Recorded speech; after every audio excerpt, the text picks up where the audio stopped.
of Open Bible Baptist Church, and that church became the first independent Bible Baptist church in Oman. We thank God for that, and let us all rise as we welcome once again our speaker, Pastor Ricardo, born in Calapan, Mindoro. He's a single and ready to mingle, not only to preach, but even to bake. No, that is why I am telling him, you need to go back on our 8 days observance of Christian talents. Kailangan mong ituro yung talento mo. Kasi baka mamaya ma-promote ka na, sayang yung kanyang talento. Sobrang sarap na cake. But don't forget, let's forget about the cake first. Let's focus first on the Word of God. Let us welcome once again my sound friend, not only silent friend, Pastor Ricardo.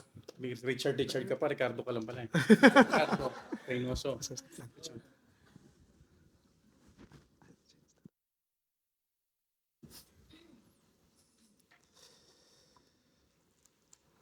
Thank you for that truthful introductions. My confident. Tayo pong lahat ay magkuha ng ating mga Bible. I think there would be a switch today. Amen. Richard. For the first time it happens. Amen. Oh. To be honest, I'll be switching. Yeah. And I think the topic is, there is a purpose for the switch. Amen. I am more excited with this one. Yeah, I believe that God is leading me somewhere. Oh, sorry. Ganun pala yun. Okay, please join with me. Another familiar story again from the Bible. Amen. From the book of Daniel 3. You would love this one. Amen. I would say this is my farewell message today because I'm leaving after a few hours. 3:13.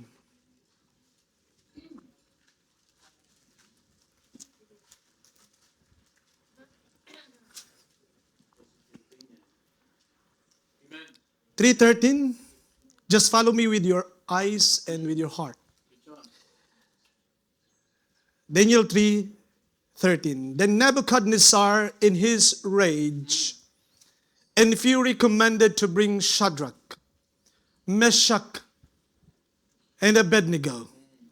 Then they brought this man before the king. Nebuchadnezzar spake and said unto them, Is it true, O Shadrach, Meshach, and Abednego, do not ye serve my gods, nor worship the golden image which I have set up? Now, if ye be ready, that at what time ye hear the sound of the cornet, flute, harp, sackbut, psaltery, and dulcimer, and all kinds of music, ye fall down and worship the image which I have made. Well, but if ye worship not, ye shall be cast the same hour into the midst of a burning fiery furnace. And who is that God that shall deliver you out of my hands? Shadrach, Meshach, and Abednego answered and said to the king, O Nebuchadnezzar, we are not careful to answer thee in this matter. If it be so, our God whom we serve is able to deliver us from the burning fiery furnace, and he will deliver us out of thine hand, O king. But if not, be it known unto thee, O king, that we will not serve thy gods, nor worship the golden image which thou hast set up.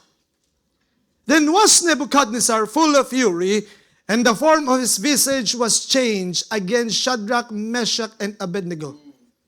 Therefore he spake and commanded that they should heat the furnace 7 times more than it was wont to be heated. And he commanded the most mighty men that were in his army to bind Shadrach, Meshach, and Abednego, and to cast them into the burning fiery furnace. Then these men were bound in their coats, their hosen, and their hats, and their other garments, and were cast into the midst of the burning fiery furnace. Therefore, because the king's commandments was urgent, and the furnace exceeding hot, the flame of the fire slew those men that took up Shadrach, Meshach, and Abednego. And these three men, Shadrach, Meshach, and Abednego, fell down, bound into the midst of the burning fiery furnace. Then Nebuchadnezzar king was astonished, and rose up in haste, and spake and said unto his counselors, Did not we cast three men bound into the midst of the fire? They answered and said unto the king, True, O king. He answered and said, Lo, I see four men loose, walking in the midst of the fire, and they have no hurt, and the form of the fourth is like the Son of God. Blessed be his word. Father in heaven, you truly bless the service from the morning. I pray that you will bless the same at the same time. We trust you. We claim the victory until the end. In Jesus' name we pray. Amen. Please take your seat. Supposedly, this would be the evangelistic. But already our two first-time visitors made their profession earlier, in advance. And I was closing my eyes a while ago there. I need to change the directions of the preaching today. And this, I don't do this normally. But I think I already mentioned earlier that, I think na-mention ko kanina ba? I'm amazed, I will not forget the experience today, na nagbago ako ng topic right away now. And it gives me more the desire to preach more. And I believe it will fit. It will fit for everyone. Very timely. Very timely. And I know, hindi ko po sinasabing mas maganda ito kaysa yung kanina. And I do believe that, na every word of God is really good. And I'm also thankful na dumating yung bisita ko. Sumuko na ako dun kasi parang wala na. Kasi meron siyang sariling, obligations. But I thank God how God moved on the situation. I would like, nung huli niya akong makita, I'm not yet a preacher. I'm not yet a pastor. She is my classmate in the university. Pero hindi siya yung ginamit ng Panginoon para madala ako. Iba yung ginamit. Hindi ko na ikikwento yung kung paano nangyari doon. Actually, she's already I would say a Bible believer that time, but meron siyang isang kaming bagong classmate doon na yun ang ginamit, Lord. Now, for almost a year, she is asking and sending invitation to me to attend a service. It was April, I believe so. April or something like that. Church anniversary. And I kept refusing. For her to stop, no? Kasi another year na naman eh. Another year na naman, mag-i-invite na naman ito. For you to stop, let me attend one time only and I'll never come back again. But the Lord spoke to me that day. The Lord touches my heart. I still remember June 28, 1999. When I accepted the Lord Jesus Christ. I was baptized March 7, I believe, of 2000. Parang yun ang naalala ko. Hindi ako nagkakamali sa... Pero I will never forget the date that I received the Lord. And that's the beginning that the Lord changes my life. And I was telling her, ang layo ng binahe ko. From Oman to Paris, to Germany, to Switzerland, to Italy. And this is the only time that you're gonna hear me preaching the Word of God. Kaya pumunta ka.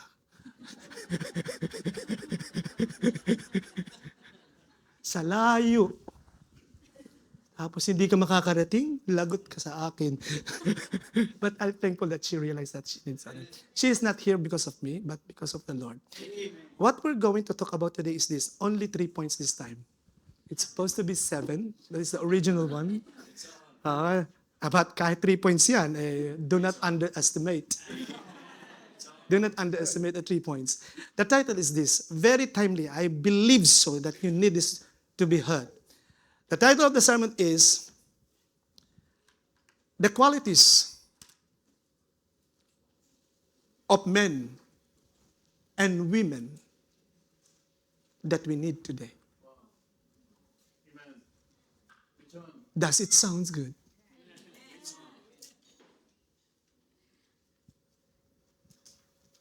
The qualities. Nagbabago na po ang panahon. At nagbabago na din ang ugali ng mga mananampalataya at ng tao sa mundo.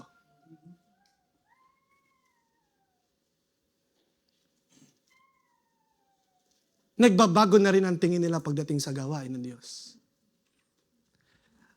And the context and the story that we're using today is 1,000 years ago. And when God chose people, the qualities never changes. Even the world changed. We need these men today. Nagbabago na eh. Because of social media. To be honest, malaki ang impact ng social media when it comes to, somebody asked me just recently. This isn't just only my personal choice. Meron kayong sariling choice, but this is only me. Sabi ng isa, Pastor, why your post is just only one photo? If you check my Facebook, Pastor, it's only one photo from Paris. Then one photo from Germany. So Switzerland. I don't have even posted something in Germany. And also, I asked Pastor, pakisend na lang later, yung photos natin sa Milan. Wala pa tayo. So sabi ko, ha? Bayad na ako. Nakain mo na nga eh. Hindi mo pa sinesend, may interest na yon. Sabi ko, just one photo. You used to send like a bunch or something like this. No. Nagbago na ako. Kasi the last time I travel, people think I have a lot of money. Ayoko din namang magpapansin sa social media. Ayoko din mag-create ng insecurity among the others. Kasi before I fly here, sabi niya, nakakainggit ka naman. Pa-Europe ka na lang. Nag-iiba kasi yung kwan eh. So, nag-ingat lang po ako sa pagpo-post ngayon. Kasi even the Philippines, alam niyo sa totoo lang, di nakita ko nag-post. Kanina pasok na pasimon, iba yung pag-upo ko doon. May nag-send mangungutang. Nung nalamang nasa Switzerland ako, may pera to. Ay sabi niya, baka naman pwedeng makahiram. Magsasabi ka bang wala, nasa snow ka. Ang galing mag-timing eh. Ang galing mag-timing nung nag-post. Sabi ko, alam niyo sa to be honest, hindi niyo kailangan ipaalam sa mundo lahat kung anong meron kami. Bumili ka ng LB, post. Bumili ka ng ito, hindi rin maganda. And to be honest, if you read 2 Timothy, perilous time will come. Na ang tao magiging mayabang, magiging traidor. Ay, totoo, it was in the Bible. That we are in that time that it's hard to trust people now. That's why I bring this message, and I would like you to all be blessed. We have to maintain the spiritual standard of God. And we are losing now because we are affected of especially what's going on now in the world, the crisis and everything like that. Ibang-iba ang ugali ng tao, mga kapatid ngayon. Now, there are 3 things. Character. Just simply, kahit yun lang, munang dagdagan pa. Kung gusto mo, ikaw na bahala. Dito lang sa 3 ito, I'm happy na already. If this character will be molded with you, kung gusto mo na mas marami, di praise the Lord. But there are only 3, and again, we will not going around, just only on the same text, on the same verse only. We will focus only on that one. Doon po ako mahilig yung dito lang, para hindi tayo tatalon-talon pa sa ibang kwan. 3 bagay lang. Very simple. Number 1 is this. Because what they show is really unbelievable. Ang hirap makakita dito na tinatakot na. Tinatakot na, di ka sumamba, susunugin ka namin, but they still stand up. They still maintain their posture of faith with God. Kaya nga nung nangyari sa amin sa Middle East, doon sa Oman, Actually what happened exactly is this. One night after the prayer meeting, that was Sunday night, I observed something outside. There is a car being parked with the lights in front of the villa. Looks like surveillance ba? And then there is Matawa, the priestly guy of the Islamic community, with my neighbor. I am the one living and residing in the villa. Ngayon, yung dalawa kong kapitbahay na nagsisimba sa amin, they're walking around, three of them, nagtanong. So blunt. Sabi niya, is this a gathering or a church? Kahit naman anong sagutin nila, totoo naman Gathering din naman yun. Church din naman yun.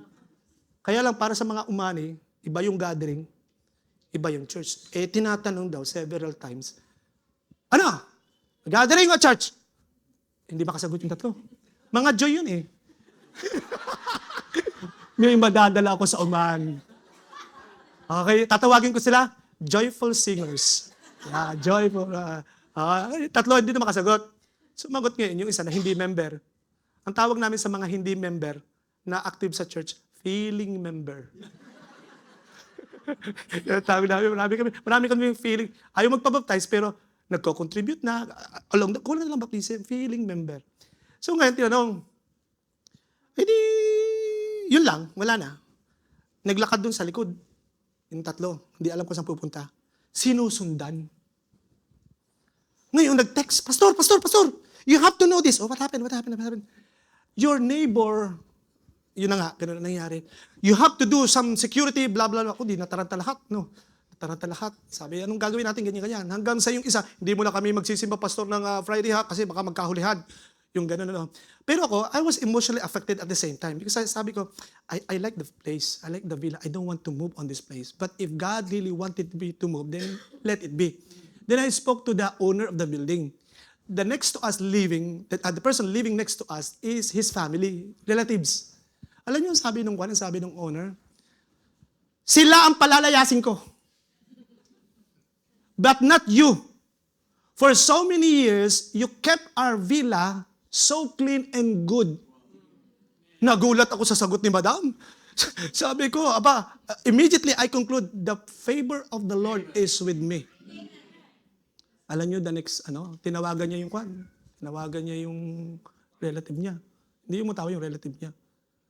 Nagalit, natakot. Bakit daw ganun? Nakikipagkaibigan lang daw naman. Kung nakikipagkaibigan siya, bakit yung tatlong Joy na yun ang kinausap? Ba't hindi ako nakatira doon? Bakit yung tatlo? Siguro, sabi niya, matalino ito.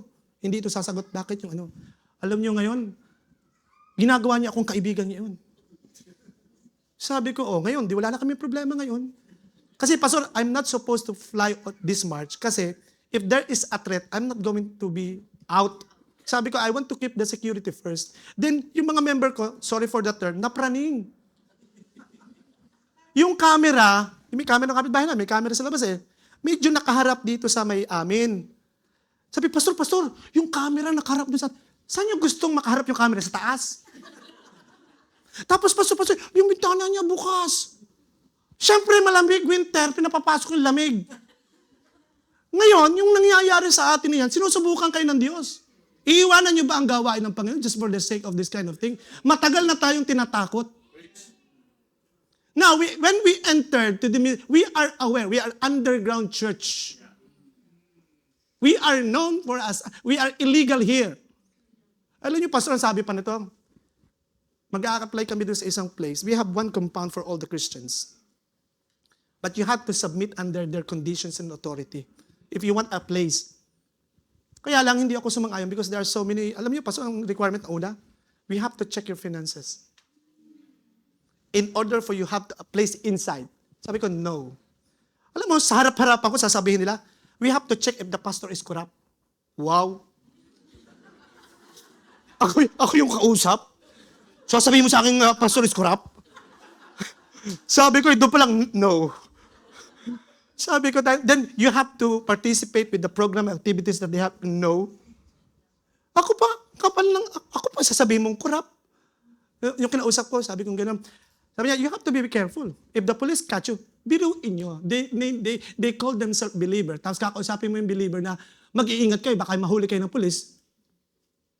Instead of saying, we will pray for you because you are not saved, you're still our brother and sister in Christ. Sasabihin pa sa iyo, to convince you to be in them and with them, mag-iingat kayo. Baka pag nahuli kayo, kami ang unang tatawagan.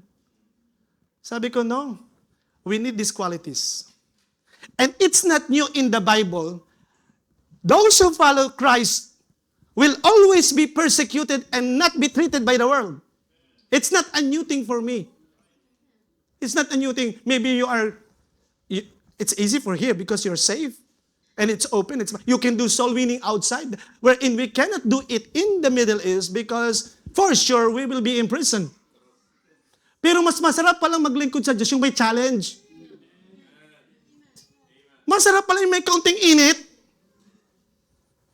Namamod yung pananampalataya mo, Brad. Mas nakikita mo, mas effective ang Word of God pag mayroong challenges and difficulties. The Word of God becomes real when life is tough. And you can see much more visible God in those conditions. So number 1 is this. Let's look the first quality. Ito, ganda nito. In verse 15 and verse 16. Look at this. Here is the threat. Now if ye be ready, that at what time ye hear the sound of the cornet, flute, harp, sackbut, psaltery, and dulcimer, and all kinds of music, ye fall down and worship the image which I have made. Well, but if ye worship not, ye shall be cast the same hour into the midst of a burning fiery furnace. And who? Para bang dito pa lamang, panlulumuin ka. And who is that God that shall deliver you out of my hands? Sumagot. Alam niyo, pag takot ka, hindi ka makasagot Shadrach, Meshach, Abednego, together of them, answered and said to the king, O Nebuchadnezzar, we are not careful to answer thee in this matter. If it be so, our God whom we serve is able to deliver us from the burning furnace, and he will deliver us out of thy hand, O king. But if not, be it known unto thee, O king, that we will not serve thy gods nor worship the golden image which thou hast set up. Iligtas man kami o hindi, hindi magbabago ang aming isip at puso. The first quality is this that we need today. A man of courage. A man and women of courage. Nakarelate ako dito, yung kwento ko kanina. Do you remember my story when they want me to be terminated in the company? Whether I stay or not stay, I will serve the Lord. Hindi ako maaapektuhan, tanggalin niyo man ako o hindi, I will remain my faith in the Lord. Maraming pananakot ang gagawin sa atin ang mundo. Maraming pananakot. Papagurin ka ng mga threats na yan. Pero hindi ako natatakot. Alam niyo nung in pandemic, it's a blessing for me. Kayo ba? Blessing sa inyo ang pandemic? Blessing ba sa inyo ang pandemic? Hindi dahil nagkulong kayo. For me, ang dami kong natutunan. Ito, ang nangyari sa amin, mahirap maglingkod sa Diyos ng punong-puno ka ng takot. Hindi ka makapagplano, hindi ka makapag-decide. Hirap. Okay lang kayo dyan sa likod? Teka, parang may nagpapaalam na. May nakikita ko Nahuli ko may nagpapaalam Kung kailan patapos na may nagpapaalam Ngiti naman kayo dyan. Saan nga ako napapunta? Sa pandemic, diba? Pandemic. Ako tao lang, pastor. Sabi ko paano yung bayarin sa bila? Ang inisip ko man din yung bayarin. Hindi ko inisip yung support ko. Ang inisip ko yung bayarin sa bila. Paano yan? Di walang sabi ko, paano kaya ito? Doon ko lang natutunan na kapag may calling ka talaga, the Lord will provide. Tsaka ganito, siguro yung mga hindi giver, tuwan-tuwa yun. May pagkakataon na ako, hindi lang makapagbibigay. Wala nang excuse. Meron ako excuse. Yung palang giver, ito yung natutunan ko giver. Ikulong mo man yan, magbibigay. Ganun pala yun, pastor. Hindi ko nakita, nireveal sa akin ng Lord, huwag kang matatakot. May tao ako dyan. I have men there in the church. Hindi man lahat, pero I believe God has a man here. And man, kapag nawala ikaw, halimbawa ikaw, kasi naman, huwag kang matakot na mawala ng preacher, may i-raise ang Panginoon. Then, ito ang nangyayari, no? Ang dami ko talagang kwento. I have so many story with my madam. Kaya close kami ni madam eh. Ito, alam niyo what is the good thing with madam? On the second year, we have tenancy contract. You cannot rent a villa without tenancy contract. And then it should be authenticated and processed like this. Then you have to issue a checks. You know what she did? The next year, no need contract. No need checks.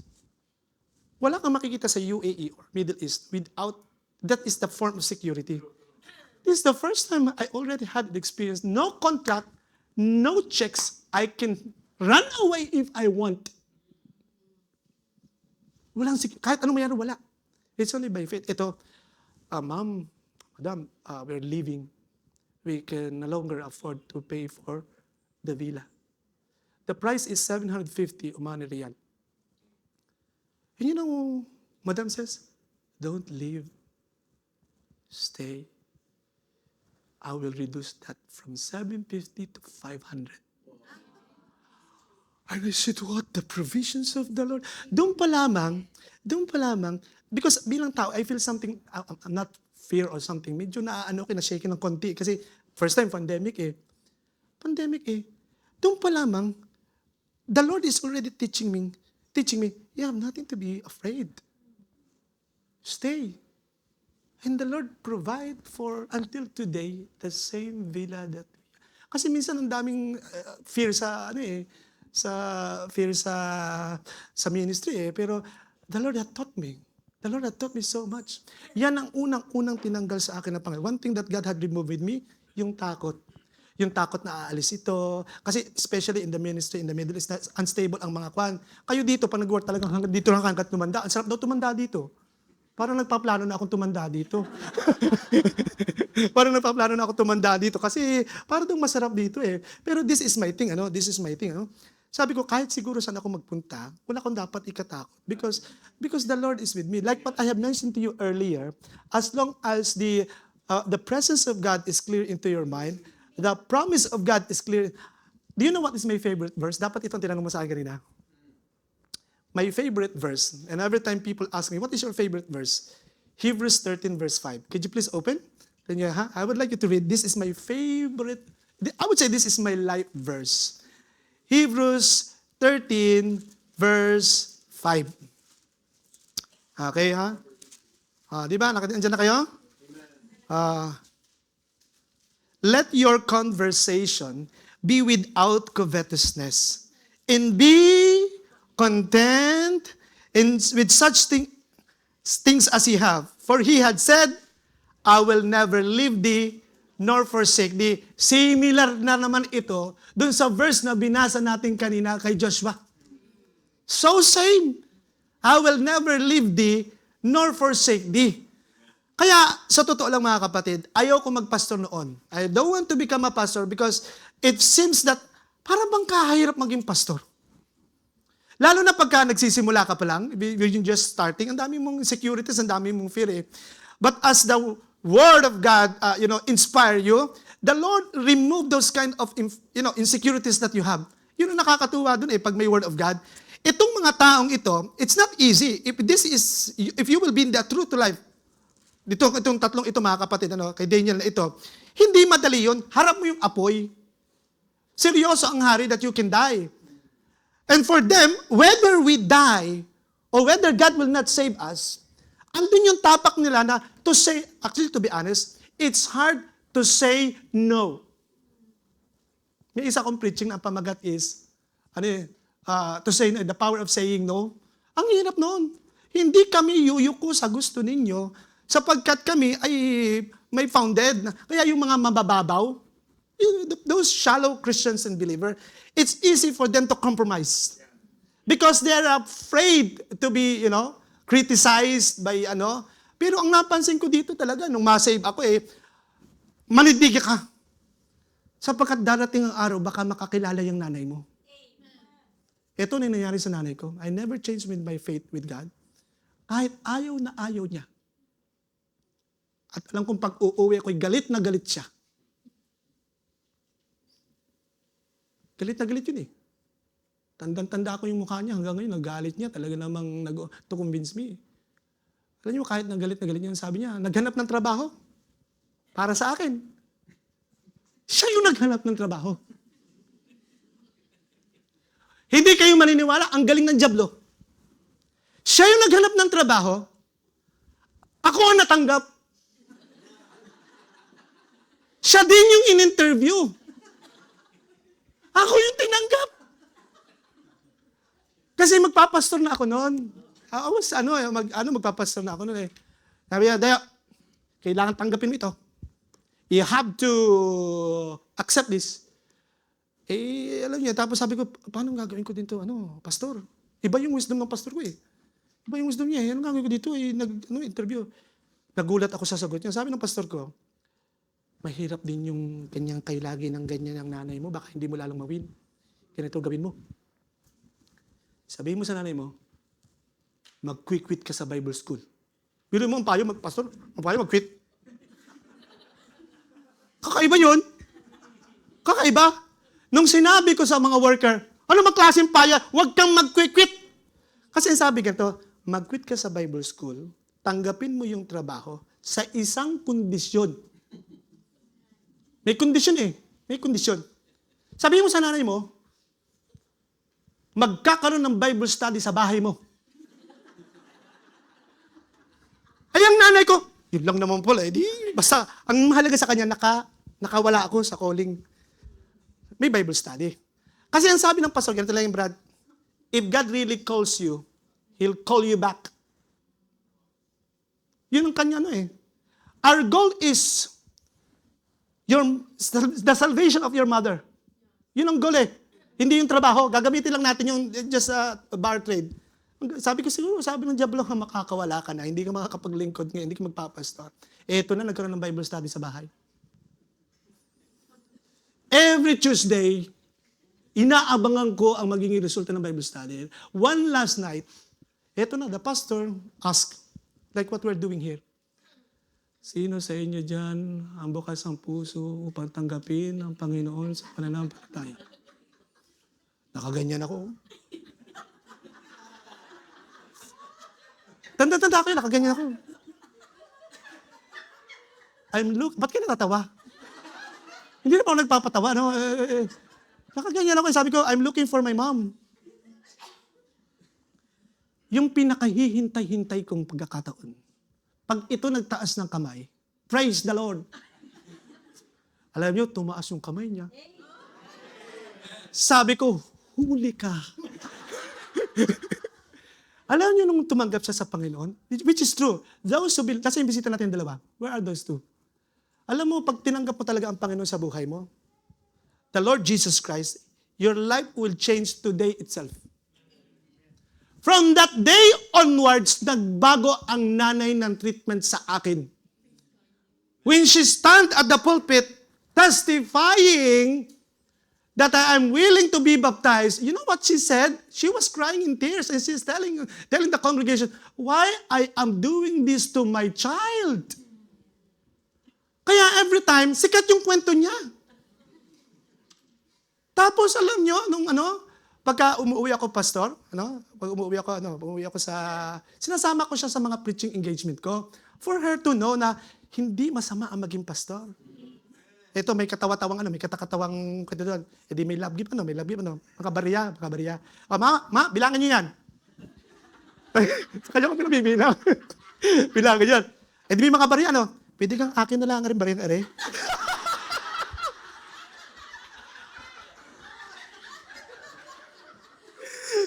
Alam mo, sabi ko? Sabi ko sa nanay ko, hindi ko pa nakakalimutan ang ginawa mo sa akin. Alam mo, ginagawa ko yon just to show her, you have nothing to worry about if you follow the word of God and the will of God. Alam niyo, ang nanay ko ngayon, she's very proud that her son is a man of God. I would love if you see her. And then I'm planning to bring my mom for the last time in the Middle East this coming December. What? Because of her, I learned how to bake. Yeah. I learned from her. And I wish I can bring her, no? Kung madali nga lang kumuha para sa kanya, why not? Kasi December, she will be there. And if I'll be coming, it's a good idea if she can come here as well at the same time. So, yung tapang na ibinigay sa akin ng Panginoon, huwag kang susuko. Kaya hindi ko siya sinukuan na makapunta dito. So, ang daming pagsubok, ang daming stress. Ganun talaga eh. Alam niyo, ang nagpapalakas sa atin ng loob, salita ng Diyos. Ito ang kasi alam niyo, sabi ko nga, when I'm sharing the gospel with the Muslim, I am not afraid to share the gospel with the Muslim. The only difference that we have between Quran and this one is this. Whoever believes in the Word of God, totoong may nagbabago. Kung walang nagbago sa buhay ko, ba't ako magsasayang ng oras to preach the Word of God? I'm telling you, if you genuinely accepted the Lord Jesus Christ today, that dosage of Word of God will transform you immediately. Immediately. Alam niyo yung tunay na mananampalataya? Hindi mo kailangan pilitin na, let's sing! It's born from their heart to sing for the Lord joyfully. Totoo yun. Kaya nung ako'y na-convict na mananampalataya, hindi ko na inintay yung pastor ko na magpapabaptize ka baga. Hindi. Immediately, pastor, baptize me. Totoo yung sa Bible. Yung sa Bible, yung kanino ngayon, yung sa eunuch. What hinders me? Same thing happens to me. Hindi ko na inintay yung pastor na magturo ng discipleship. No, pastor, I was convinced, I was convicted that the Word of God is telling me to follow the Lord in the water baptism. Amen. Ganun yun. Hindi ko kinatatakot. Alam sa totoo lang, hindi ko ikinahihiya. I am not ashamed that I am a child of God and a servant of God. Amen. Hindi ko ikinahihiya yan. I'm very proud today. I'm so proud. I'm a man of God and preaching the Word of God today. Ang daming nagbago sa buhay ko. Nung ako'y nag-full-time, ha? Full-time. Hindi po madaling i-give up ang career. To be honest, sabihin ko sa inyo, alam nyo nung I was a manager. I used to be a banker, moved to a landscaping company. Sabi niya, paano ka napapuntang bangko ka? Napapunta ka sa landscaping. Kasi our course is agribusiness management. May banker landscaping. Nung mag-retire ako, mag-resign ako, it was Sunday. It was Sunday. Normal Sunday. The Lord spoke to me, you have to give up your work. Alam niyo nung nag-resign ako, sabi nung aking amo, kaharap ko 7 p.m. 6 o'clock. Ang sabi ba naman, how you will survive? Umani yun, Muslim. Nag-isip talaga ako na kisasagot ko dito. Ganda ng tanong nun. Kasi baka masulwin mo pa. Baka masulwin mo pa eh. Tanda ko pa yung may ilaw dito, tapos magharap kami ganito. Magre-resign ako. How you will survive? Isa lang sagot ko. Gumanya pa ako. My God will provide. Hindi ako takot na mawalan ng trabaho. Mas takot akong mawala ang Diyos sa buhay ko. But in one condition, boss. In one condition, I said, I will resign. But please don't cancel my visa. Because if they cancel my visa, I will be banned for 2 years because of the unfinished contract. Please don't cancel the visa in one condition. I will be your free consultant. Sabi niya, what an offer. Okay, good. Eto na, nag-cancel na, nag-expire na yun, nag-expire na yung visa. Magre-renew na. I come back again to my boss. Boss, tapos na ang 1 year. Can I renew my visa with you? But before that, do you remember what you have asked me before? How I will survive? Kaliwali, forget it. Sabi niya, kaliwali, forget it. I know what you're going to tell me. May God will provide again. Alam niyo, sabi, tanda niya. Sabi ko, gusto kong patunayan sa mga unbeliever, sa mga ungodly, like in the time of Daniel, these people are ungodly. They do not know our God is true. Kaya sabi ito, masunog man kami o hindi kami takot because our God, the God that we believe, the God of the Bible is true.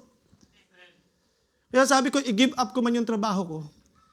I know God will not allow me to feel. Ito sabi ko palagi, I'm not going to preach in the church of what we call prosperity gospel. Hindi ko sasabihin kayo lahat ay yayaman.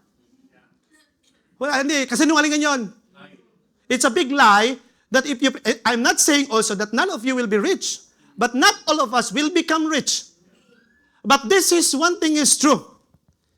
Even if you're not rich, you will never, and God will never allow you to feel na nagkukulang ka. Kasi may tao ang daming-dami na, ramdam pa rin nila sa sarili nila, it is not enough. But I'll tell you, if your heart is with God, hindi mo mararamdaman na nagkukulang ka eh. Laging sapat. Mas maganda yun kaysa sa ang dami mong ang pera, pero parang ang ramdam mo, insecure ka pa rin. Yung gandang-ganda mo na, pero na-insecure ka pa sa mga pangit. Alam niyo yung, ano pa ba naman yan? May pera ka na, may ano ka na. Biro mo si pastor, may asawa na, may anak pa, may kotse pa. Mai-insecure ka pa ba, pastor, sa akin, for example only, na ako na may walang-wala kahit na ano? Parang gusto nyo. Grabe naman si nanay. Parang, nanay, ikaw ha? Kanina ka pa. Ikaw ba dalaga pa o ano?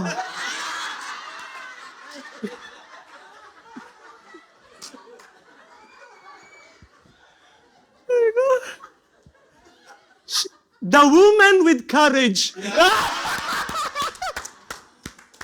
Grabe, lakas ng ano talaga. Ang tahimik niyan kanina.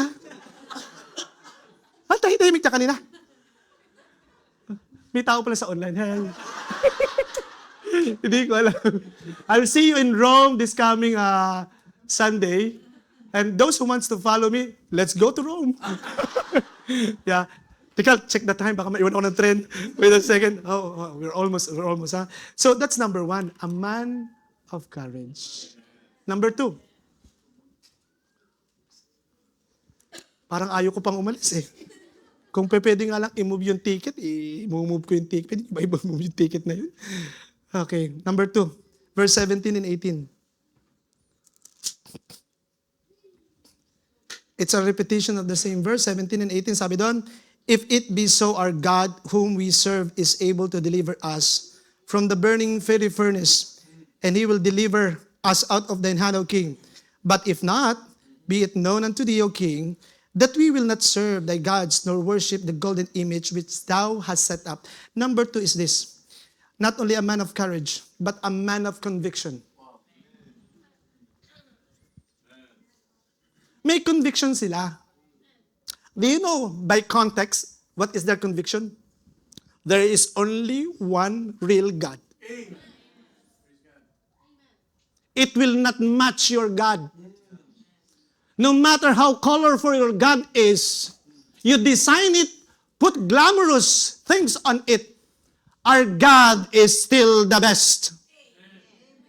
You get my idea? Yun ang conviction nila. Ihain mo na sa akin ang lahat ng magagandang Diyos-Diyosan dyan. You lay down all kind of gods there. But my God is real than your fake gods. And I'll stay on that one. Kaya nga, no matter what my family tells about me, just to convince me to withdraw my faith, now will never, because God built a conviction on me that the salvation and the eternal life that I have is still with me. When God said, alam niyo, ito, conviction ka.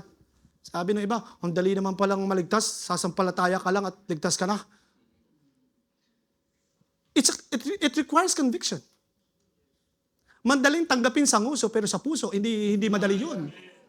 Sa puso, ang dali sabihin na, tinatanggap ko na po ang Panginoon. Sa puso, sa nguso yun. Pero yung sa nguso yun, pero kung sa puso manggagaling yun, may puso at may nguso eh. Hanggang nguso ka lang eh. Kasi ang taong tumatanggap sa puso, may pagbabago yun. Malalim ang pinanggagalingan nun. Kaya, a man of convictions na kahit mahirap ang buhay, kahit nag-iisa ka, kahit wala, alam nyo, ito pa. One time in Oman, we have this outreach. The outreach distance is 2 hours away from the capital. No one comes with me. To be honest, Pastor, no one comes with me just because maybe of the schedule or so many reasons. Iisa, Pastor, yung kaluluwa doon. Tinatsaga ko yung isa na yun. Hanggang nachismis ako na nililigawan ko daw yung isa na yun. Grabe ang mga chismosa talaga.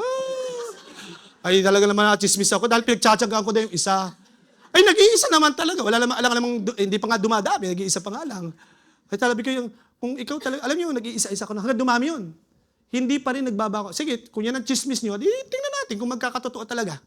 Oh, ngayon hanggang sa dumami na rin sila, wala pa rin sumasama sa akin. Mag-isa pa rin akong, wala po akong kotse. Bago ka makarating doon, sasakay ka ng taxi, ang makasabay mo, mababaho. Alam niyo yung mga Indiano, di ba? Sino ba nasa Middle East dito? Oh, alam niyo yun, di ba? Oh, di ba? Pag ako ay kwan, pag ikaw isasakay sa tren, para lang maka-overcome ka ng gano'n, ibubuksan ko yung bag, ilalagay ko yung mukha ko dito, talagang sabi ko, di ko kayang amoy nito. alam nyo, sabi ko, kahit nag-iisa na yan dyan, lalaki man yan o babae, this is my conviction, it's still the soul. Kaluluwa pa rin yan, anak pa rin ng Diyos yan, dapat sinatsaga yan. Tapos sabi pa ng ibang men, dapat i-close na yan. Kasi nag-iisa lang. Sabi ko, no, I don't believe that we need to close that one. Hanggat may kaluluwa, hanggat naandyan pa si Abraham, kumaga, hanggat may isang kaluluwa pa diyan, the Lord has a purpose. Alam nyo, dumami yun. Ngayon, ano kayo? Ang babaw kasi ng pananampalataya. Bakit? Sa Muscat. Nagsimula din ako sa isa.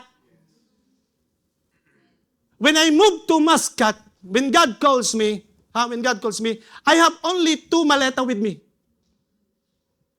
Dalawa lang maleta ko. Wala akong asawa, walang girlfriend, walang katulong sa ministry. Everything was just be in my God only. That's it. But you know what is my conviction? Kaya I love that verse.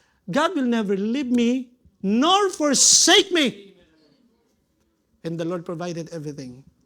Ang hirap pag walang conviction, madali kang mahawa sa labas. Madali kang mag-sway, madali kang mag-give up. Pero pag may conviction ka, you'll stay. Ito pa, may mga joy dun sa amin na alam niyo, yung masyadong matampuhin. Alam niyo sa amin may history, pag umaalis daw ang pastor, may nangyayari dun sa church. Alam niyo, meron doon kaunting issue, hindi na ako kakanta sa choir. Ang mga ganyan. Kaunting tampo, ayaw ko na. Pag bumalik ako doon, nasa na yung mga matatampuhin joy na yan? Anong nangyari? Bakit nawala? Sabi ko, ang babaw naman ng pagkakaugat ng salita ng Diyos sa puso ninyo. Hindi ka lang napansin, hindi ka nakakanta sa Bakit ang bata? Kahit walang ngipin, aawit yun. Tama? Walang ngipin, tuwang-tuwa ka pang mag-video. Ikaw konting infirmities, konting puna ka lang, tinama ka lang ng choir director, parang dinibdib mo na. Dinibdib mo na. Ayaw mo nang paggamit. Hindi mo ba lugi ka pag ikaw umayaw? Kaya magso-solo ka next week.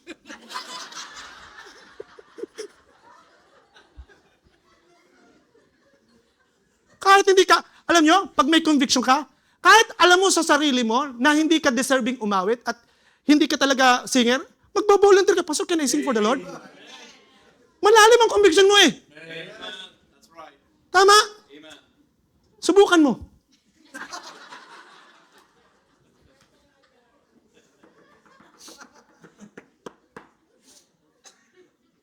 Kuya, member ka na dito, hindi pa? Si Kuya. Feeling members. Feeling members, ha? Tumanggap ka sa you have Jesus already in your heart. When the Lord give you the conviction, you will follow in the water of baptism. Ha? Yan, totoo yung sasabi ko sa mga hindi pa baptized dito. Oo, kung hindi ka pa, susunod ka sa... Kasi nung ako'y nagpa-baptize, it's not because I'm a Catholic or whatsoever. I was convinced. This is the right thing to do. So I have to do it. Immediately, nung nagpastor ako, ayaw ko magpastor. Kasi parang nakakatakot magpastor. But when God convict me, I'll go to Oman. Hindi alam ng nanay ko. Pero believer na yung nanay ko eh. Pero ayaw pa rin niya ako okay na yung, okay na ikaw ay baptist or whatsoever. Pero hindi siya okay na magpapastor ako. Ano yung sabi niya? Paano yung bayarin natin sa bahay? sabi ko, yun ang iniisip niya. Ma, the Lord will provide. Wala pa rin sa kanya yung conviction. Ang hirap ipasok sa kanya, sa utak niya na, at least level by level eh. Level by level eh. Naku, kung ang dami ko pang ikwento sa inyo, kaso nagmamadali ako eh. Iba kasi, nakakaginhawa, wala kang kinatatakutan na kung ano mang crisis na dumating sa buhay mo, kapag may conviction ka from the Word of God. We are not excused. As long as we are in this world, we are not excused to face such difficulties that is far beyond we imagine. Magugulat ka na lang, kayo, huwag kayong parelax-relax yan ha. Akala nyo, wala kayong difficulties. Akala nyo, everything is just a smooth sailing. Just a smooth sailing. You know what happened to our, konti lang singit lang dito. Doon sa bahay namin, binabayaran namin yun eh. Ngayon, mayroon palang hindi na ibayad. To make it simple in short, I was in Israel at the last day ko sa Israel, nakaharap ako sa Tel Aviv beach. Tumatawag sa Facebook yung nanay ko. Pag tumatawag yan, dalawang bagay. Dayo, baka naman meron dyan. Sala nyo na isa. Yung pangalawa, pag may namatay. Kaya ayaw kong tumatawag yan eh. Kasi hindi, alam niyo, sabi niya, hindi niya alam kung paano sasabihin sa akin, yung bahay natin na remata. We have to pay the entire amount of 2.2 million in 2 years. Kinalculate ko yun. Monthly, 99,000 pesos. Saan ko kukunin yun? Hindi ko naman pwedeng pagalitan yung nanay ko at baka ma-rapture agad. Hindi ko mapagalitan eh. Sabi ko, Lord, bakit naman ganito? Bakit ako nagsasuffer sa hindi ko naman problema? To make it simple in short, may ginawang himala ang Panginoon na yung 2.2 na bayaran ng 7 months, hindi ako ang ginamit ni Lord, yung kapatid ko. Alam niyo yung sabi ko? Ito ha, man of conviction. That house supposedly be mine. I gave up my own riches. Sabi ko sa mga kapatid ko, inyo na lang yan. Mas malaki ang mansyong ko sa langit. Alam nyo, give up ko yon. Pero sabi ng nanay ko, aba naman, ay hanggat nabubuhay si Dayo at ako ay diyan kami titira, ay may mga sarili din namang bahay. Aanin mo gayong maraming bahay. Ako'y uuwi lang doon para matulog. Ang buhay ko at ang calling ko ay wala doon. Na andito. Sa Middle East. Pag ikaw pala naglilingkod na sa Diyos at lumalalim yung pananampalataya mo sa Diyos, ha? I'll tell you this, ha? Pag lumalapit ka sa Diyos, para bang yung kayamanan sa mundo ay parang wala na. Nawawala na. Maganda kung may meron ka. Walang masama doon. But the reality, I'll tell you, ha? Once you die, what you kept in this world is nothing. Nothing. I'm not convincing you to sell all your lands right now and give it here. May kung gagawin niyo, why not? Pero the reality is this. Wala yan. Yung mga pinopost mo sa selfie, bagong kotse mo, yung LB bag mo, wala yan. The more you become spiritual and the more you become matured, the more you understand that eternity is the most important thing in this world. Napapa-amen yung bisita natin. Nagkakaroon siya ngayon ng, pag ikaw nag-amen, ang ibig sabihin nun, nagkaroon ka ng conviction. Laksan mo nga. Yung hindi nag-amen, walang conviction yun. Tama mali? Pambira kayo. Wala man kayong kakumbik-kumbik. Sa totoo, pag nakukumbik ka, amen! Preach on! Yan! Ganun! Feeling niya, 25 years old pa rin siya. Hindi totoo yun, tama? And the last. Ang oras po natin ay 1:42. Ang departure time ko is 2:45. Maiwan ako ng trend, bahala kayo doon sa isa. Verse 23. And these three men, Shadrach, Meshach, and Abednego, fell down bound in the midst of the burning furnace. Then Nebuchadnezzar the king was astonished and rose up in haste, and spake and said unto his counselors, Did not we cast three men bound in the midst of the fire? They answered and said unto the king, O true king. He answered and said, Lo, I see four men loose walking in the midst of the fire. They have no hurt, and the form of the fourth is like the Son of God. Then Nebuchadnezzar came near to the mouth of the burning fiery furnace and spake and said, Shadrach, Meshach, and Abednego, ye servants, o biruin nyo, nagbago yung statement. Sabi na, ye servants of the Most High God. Nagbago yung tono eh. Biglang, naging servants of the Most High God na ang tawag niya doon sa kwan. Come forth and come hither. Then Shadrach, Meshach, and Abednego came forth out of the midst of the fire. Sabi doon. And the princes, governors, and captains, and the king counselors, being gathered together, saw this men, upon whose bodies the fire had no power, nor was an hair of their head sing, neither were their coats changed, nor the smell of the fire had passed on them. Then Nebuchadnezzar spake and said, Blessed be. O, kita nyo? Blessed. Siya yung nagpagawa ng Diyos-Diyosan. Pagkatapos, i-recognize siya bigla yung ano. Blessed be the God of Shadrach, Meshach, and Abednego, who had sent his angel and delivered his servant that trust in him, and have changed the king's word, and yielded their bodies, that they might not serve nor worship any God except their own God. Kaya huwag kang magbabago eh. Kasi baka sila ang magbago. Alam niyo ang pangatlo? Not only a man of... Ano yung pangalawa? Kasi nakalimutan niyo eh. Yung pangatlo, a man of character. Huwag na magbabago yung ugali mo. Ang tao nagbabago ang ugali kasi nagbabago din ang pananampalataya. Hindi totoo yun. Kahit anong gawin sa inyo ng ibang tao, huwag kang magiging masama sa kanila. Do not render evil by evil, ang sabi ng Panginoon. Do not take revenge even at the same time. Kahit na anong chismis ang gawin sa iyo at paninira sa iyo bilang gawin, huwag kang magbabago, nanay. Huwag kang magbabago. Panatilihin mo yung prayerful life mo.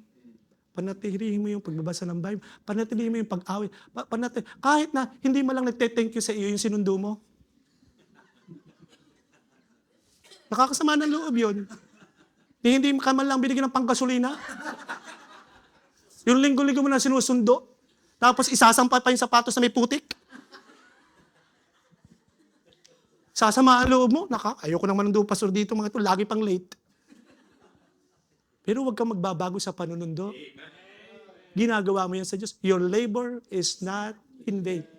Yung character mo, same pa rin. May mga tao kasi na pag pinagdadamutan mo. So, sometimes it will happen to us na you wouldn't like how other treats you. God will allow that. Why? Because God will reveal who you are. God will reveal who you are. Meron nga akong alam niyo sa church naman, mahilig ako magsubok ng member. For me to know what's inside the heart. Sabi nung isang just recently last month, may isang family paalis. Sabi ng isang family, faithful sila. Pastor, can we, sabi niyo sa choir director, can we have a special number for the entire month? Every week we will sing for the Lord. Ang ganda naman ng motibo, no? Ang ganda, no? Yan ang sabi ko, Pastor, gusto nila po nilang mag-special number for the whole entire month. Sumagot naman ako bigla. Mahilig akong magsubok eh. Hindi. Twice lang. Pastor, baka ma-offend. Di pag nag-offend yan, alam ko ang gusto nilang mangyari. Mali ang puso nila. Bakit ka ma-offend kung may sinasabi? Sabi ko kasi, sabihin mo, meron din namang ibang gustong umawit. Bakit mo naman sosolohin lahat? By the entire month, siya daw. Kasi daw paalis nga. Di pag uwi nila, araw-araw silang umawit doon. Sabi ko, pambihira. Ano naman sinolo naman nila lahat yung special number din? Kasi paalis na nga daw. Sabi ko, wala namang masama sa ganyan. Pwede namang hindi basta 2 beses lang. Ngayon, ang catchy doon, pag daw sumama ang loob, di mali ang puso mo. Meron pa ako isang sinubukan, Pastor. Ikaw men ka. Hawak mo na ang mission. Hawak mo pa ang choir. Di ganito nangyari. Brad, tatanggalin ko sa iyo ang isang ministry. Ibigay naman natin dito kay Brad. Pero ipopromote kita. Gagawin kitang music director. Alam niyo ang ginawa, Pastor? Hindi tinanggap yung offer na maging music director. Okay, fine, kung ayaw mo. Di maglalagay ako ng panibagong music director. Nag-pray ako kay Lord. Lord, ang basahan ko na lang, heart na lang, ha? Wala akong music, heart na lang. Naglagay ako ng music director na walang kaalam-alam sa music. Walang kaalam-alam sa music. Heart na nga lang eh. Heart na nga lang ang basihan. Kahit naman talented ka, kung mali naman ang puso mo, di heart nga na lang ang basihan ko. Alam nyo, nagngingit-ngit sa galit ito. Bakit daw naglagay ako ng walang kano? Alam nyo, praise the Lord, smooth ang music ministry. Tumakbo. Doon ko natutunan, mga kapatid, na pag mali ang puso mo, mali din ang karakter mo. I'm telling you this. Pag mali, if your heart is wrong, your character is heavily and seriously affected. Kaya mahirap magkaroon ng silent friend na mali ang puso.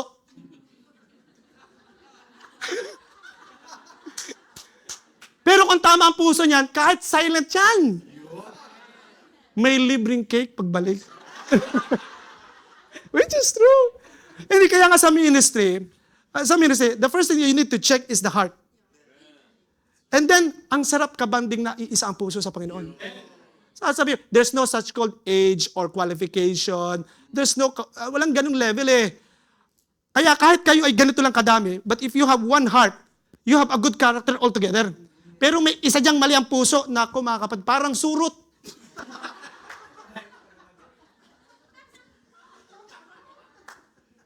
Which is true. Isa-isa pero ang kati sa paligid. Totoo naman mga kapatid eh. Kaya ito yung kailangan natin sa panahon, a man of character, a man of convictions. Kasi hindi niyo ba napapansin, the character of the people of the world getting worse and worse and worse. Nagiging unthankful, ungrateful. Ganun ang iba ang mundo ngayon. Yung mga kabataan ngayon, especially the young people, is not the same sa panahon ng mga joy. Ang sisipag, ang tsatsaga. Hindi nyo ba alam? Ito, by the way, I have another ministry in my life. I'm helping people with depression. Madaling ma-depress ang mga tao ngayon. Kasi hindi sila sanay sa hirap. Siguro naglaro ka sa palayan. Ngayon dito, iba eh. Naglaro sa ganyan. Ganun ang buhay. Kaya maganda rin, yung dumadaan sa hirap ang tao, nadidevelop ang karakter. Kaya minsan sa church, maganda rin yung may mga challenges and difficulties because it builds up your character. Shall we all stand up, please? Pastor, please, as we close. What a blessing. Amen. Are you blessed?